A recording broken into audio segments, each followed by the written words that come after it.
டேய் ஃபோன் எடுத்துட்டு வாடா. அம்மா அப்பா வேற தங்கல் வேலைக்கு போயிருக்காங்க. ஃபோன் எடுத்துட்டு வா, ரொம்ப போர் அடிக்குது.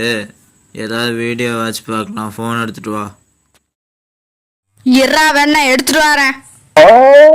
சரி சரி, ஏதாவது நல்ல வீடியோவை போடு, என்டர்டெயின்மெண்ட் ஆகிற மாதிரி. சரியா? அவ்வளவு வெறி மாப்பிளைக்கு. சரி, கோஸ்ட் ஸ்டோரி வைக்கட்டா? சரி சரி வை.